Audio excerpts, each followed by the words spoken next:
wanni nu goonu dhiibbaan nurratti jira ni gara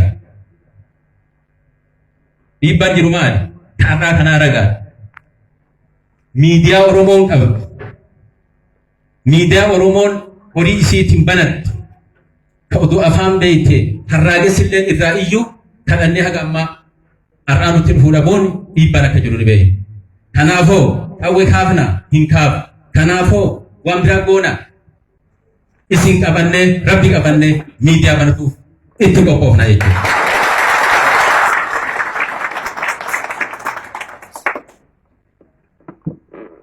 Kanuu waliin nu gargaare ilma biyyaa lammii biyyaa qabsaa'ota biyyaa jee nu gargaare wajjin hojjanna jechuudha. Kaan ammootinuu jilbeeffannee miidiyaan nu kattibee nu seenaa keessatti ifiin barbaadu bakka hojiin jiru bakka dalagaan jiru hamtuun jiraatte toltuun jiraatte ummata isaa dhageessisa. Jala deemnee xalaa itti kenninee warreen nurraa hafu karakkatan adda baafu. Akka aadaa keenyaa sanitti maaltu sirraa nu hambise jennee kaddaa baafu. Akkas godhu yoo jiraate nagatti jechuu hin dandeenya jechuudha. Kanaafi kanas akka manni keenya kana akka waan tokkotti akka hin laanne nu gaafa qabsoo kana goonu gaafa warri nurra jajjabaa warri nurra gootaa akka baala mukatti nu biraa harca'u dheebuun nu biraa boollatti galu miidiyaa dhiisii mobaayila tokko hin qabu.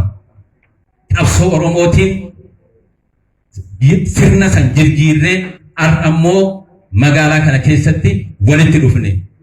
Ir'ina jiru qabsoon irra aanna ka biyya alaa jiru ka biyya keessa jiru ummanni Oromoo akka nu cinaa dhaabbatu waaminsa godhuun barbaada.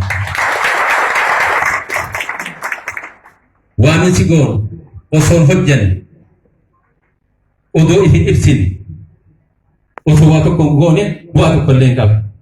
Nuti dabballoonni adda bilisummaa Oromoo bosona keessa gaafa jirru san dura ifi ibsuu danda'u isaan mirkaneeffannoo osoo hin qophaa'e uummata isaa duratti. Ifuu mataa isaa ibsuu danda'u.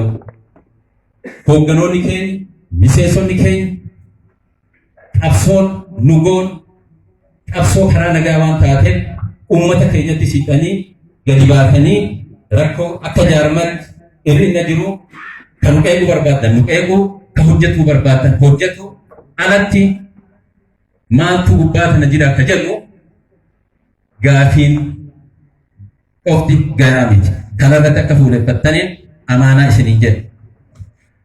Kattaan immoo karoora itti deemu. Karoora itti deemnu biyyi kun guutamuu dhabuu